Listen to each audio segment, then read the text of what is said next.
Shri Gayatri tours and travels Chardham Yatra complete travel plan. Bharat స్వదేశీ రక్షణ సామర్థ్యాలను మరింత బలోపేతం చేసే దిశగా కీలక ముందడుగులు వేస్తోంది. భౌగోళిక ప్రత్యర్థులు పాకిస్తాన్, చైనాకు చుక్కలు చూపించేందుకు కొత్త అస్త్రాలను సిద్ధం చేస్తోంది. ఇందులో భాగంగానే ప్రైవేటు రంగ రక్షణ సంస్థ అయిన నిబే లిమిటెడ్ తన సొంత ఖర్చుతో వాయు అస్త్ర లాయిటరింగ్ మ్యునిషన్ ప్రయోగాన్ని విజయవంతంగా నిర్వహించింది.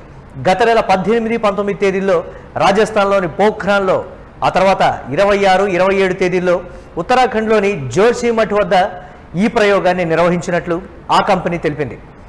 లాయిటరింగ్ మ్యునిషన్ అంటే ఆత్మాహుతి డ్రోన్లు అని అర్థం.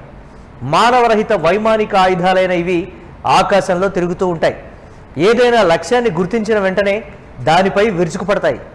పోఖ్రాన్లో జరిగిన తొలి ప్రయోగంలో వాయు అస్త్ర 1 దాదాపు 10 కిలోల వార్ హెడ్లను మోసుకువెళ్లిందని నిబే లిమిటెడ్ పేర్కొంది. తొలి ప్రయత్నంలోనే 100 కిలోమీటర్ల దూరంలో ఉన్న తన లక్ష్యాన్ని ఇది ఛేదించిందని వెల్లడించింది. లక్ష్యాన్ని టార్గెట్ చేసి మధ్యలోనే విరమించుకోవడం లేదా తిరిగి మళ్ళీ అటాక్ చేసే సామర్థ్యం కూడా దీనికి ఉన్నట్లుగా కూడా తెలిపింది. యూటీవీ స్క్రీన్ మీద ఆ ప్రయోగాన్ని మనం ఎక్స్క్లూజివ్గా కూడా చూస్తున్నాం. పోఖ్రాన్లో నిర్వహించినటువంటి ఈ పరీక్షలు దీనికి సంబంధించి భారతదేశ సత్తాని ఇతర దేశాలకి చాటి చెప్తున్నాయని చెప్పాలి. డ్రోన్ వ్యవస్థలో ప్రపంచం ఏ స్థాయిలో ముందడుగులో ఉందో కూడా మనం చూస్తూనే ఉన్నాం. డ్రోన్ వ్యవస్థకు సంబంధించి భారత్ కూడా ప్రపంచ దేశాల అగ్రదేశాల సరసన నిలిచింది అనేటువంటి మాట. ఈ డ్రోన్ దానికి సంబంధించి ఈ ప్రయోగం విజయవంతం అవడంతో ఒకంత భారత్ ఎంతో కాన్ఫిడెంట్గా ఉన్నటువంటి పరిస్థితి. నిబే లిమిటెడ్ దీన్ని రూపొందించింది. అలాగే ఇజ్రాయెల్ లాయిటరింగ్ మ్యునిషన్ టెక్నాలజీ ఆధారంగా వాయు అస్త్రాలను తయారు చేసినట్లుగా నిబే లిమిటెడ్ ప్రతినిధులు ప్రకటించారు. రాత్రిపూట నిర్వహించినటువంటి ప్రయోగంలో తన ఇన్ఫ్రారెడ్ కెమెరాను ఉపయోగించి లక్ష్యాలను ఖచ్చితత్వంతో ఛేదించినట్లుగా కూడా తెలిపారు. ఉత్తరాఖండ్ వద్ద నిర్వహించినటువంటి పరీక్షలో వాయు అస్త్ర 1 90 నిమిషాలకు పైగా గాలిలోనే తిరుగుతూ 14,000 అడుగుల కంటే ఎక్కువ ఎత్తులో ఉన్న లక్ష్యాలను విజయవంతంగా ధ్వంసం చేసినట్లుగా కూడా ఈ నేపథ్యంలో తెలుస్తోంది. నిబే సంస్థ తయారు చేసినటువంటి ఈ వ్యవస్థకు సంబంధించి ఎంతో కాన్ఫిడెంట్గా అయితే ఉన్నటువంటి పరిస్థితి.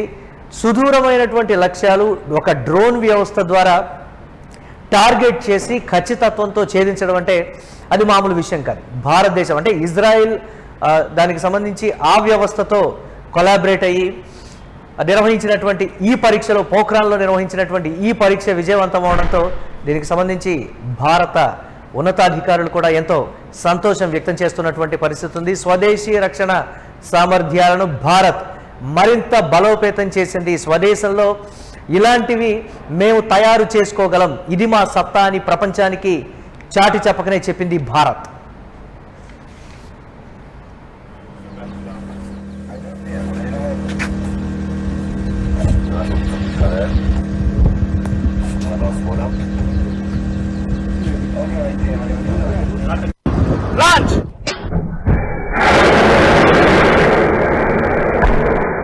భారత్ స్వదేశీ రక్షణ సామర్థ్యాలను మరింత బలోపేతం చేసే దిశగా కీలక ముందడుగులు వేస్తోంది. భౌగోళిక ప్రత్యర్థులు పాకిస్తాన్, చైనాకు చుక్కలు చూపించేందుకు కొత్త అస్త్రాలను సిద్ధం చేస్తోంది. ఇందులో భాగంగానే ప్రైవేటు రంగ రక్షణ సంస్థ అయిన నిబే లిమిటెడ్ తన సొంత ఖర్చుతో వాయు అస్త్ర లాయిటరింగ్ మ్యునిషన్ ప్రయోగాన్ని విజయవంతంగా నిర్వహించింది. గత నెల 18-19 తేదీల్లో రాజస్థాన్లోని పోఖ్రాన్లో, ఆ తర్వాత 26-27 తేదీల్లో ఉత్తరాఖండ్లోని జోషిమఠ్ వద్ద ఈ ప్రయోగాన్ని నిర్వహించినట్లు ఆ కంపెనీ తెలిపింది. లాయిటరింగ్ మ్యునిషన్ అంటే ఆత్మాహుతి డ్రోన్లు అని అర్థం. మానవరహిత వైమానిక ఆయుధాలైన ఇవి ఆకాశంలో తిరుగుతూ ఉంటాయి. ఏదైనా లక్ష్యాన్ని గుర్తించిన వెంటనే దానిపై విరుచుకుపడతాయి. పోఖ్రాన్లో జరిగిన తొలి ప్రయోగంలో వాయు అస్త్ర 1 దాదాపు 10 కిలోల వార్ హెడ్లను మోసుకువెళ్లిందని నిబే లిమిటెడ్ పేర్కొంది. తొలి ప్రయత్నంలోనే 100 కిలోమీటర్ల దూరంలో ఉన్న తన లక్ష్యాన్ని ఇది ఛేదించిందని వెల్లడించింది. లక్ష్యాన్ని టార్గెట్ చేసి మధ్యలోనే విరమించుకోవడం లేదా తిరిగి మళ్ళీ అటాక్ చేసే సామర్థ్యం కూడా దీనికి ఉన్నట్లుగా కూడా తెలిపింది. యూటీవీ స్క్రీన్ మీద ఆ ప్రయోగాన్ని మనం ఎక్స్క్లూజివ్గా కూడా చూస్తున్నాం. పోఖ్రాన్లో నిర్వహించినటువంటి ఈ పరీక్షలు దీనికి సంబంధించి భారతదేశ సత్తాని ఇతర దేశాలకి చాటి చెప్తున్నాయని చెప్పాలి. డ్రోన్ వ్యవస్థలో ప్రపంచం ఏ స్థాయిలో ముందడుగులో ఉందో కూడా మనం చూస్తూనే ఉన్నాం. డ్రోన్ వ్యవస్థకు సంబంధించి భారత్ కూడా ప్రపంచ దేశాల అగ్రదేశాల సరసన నిలిచింది అనేటువంటి మాట. ఈ డ్రోన్ దానికి సంబంధించి ఈ ప్రయోగం విజయవంతం అవడంతో ఒకంత భారత్ ఎంతో కాన్ఫిడెంట్గా ఉన్నటువంటి పరిస్థితి. నిబే లిమిటెడ్ దీన్ని రూపొందించింది. అలాగే ఇజ్రాయెల్ లైటరింగ్ మ్యునిషన్ టెక్నాలజీ ఆధారంగా వాయు అస్త్రాలను తయారు చేసినట్లుగా నిబే లిమిటెడ్ ప్రతినిధులు ప్రకటించారు. రాత్రిపూట నిర్వహించినటువంటి ప్రయోగంలో తన ఇన్ఫ్రారెడ్ కెమెరాను ఉపయోగించి లక్ష్యాలను ఖచ్చితత్వంతో ఛేదించినట్లుగా కూడా తెలిపారు. ఉత్తరాఖండ్ వద్ద నిర్వహించినటువంటి పరీక్షలో వాయు అస్త్ర 1 90 నిమిషాలకు పైగా గాల్లోనే తిరుగుతూ 14,000 అడుగుల కంటే ఎక్కువ ఎత్తులో ఉన్న లక్ష్యాలను విజయవంతంగా ధ్వంసం చేసినట్లుగా కూడా ఈ నేపథ్యంలో తెలుస్తోంది. నిబే సంస్థ తయారు చేసినటువంటి ఈ వ్యవస్థకు సంబంధించి ఎంతో కాన్ఫిడెంట్గా అయితే ఉన్నటువంటి పరిస్థితి.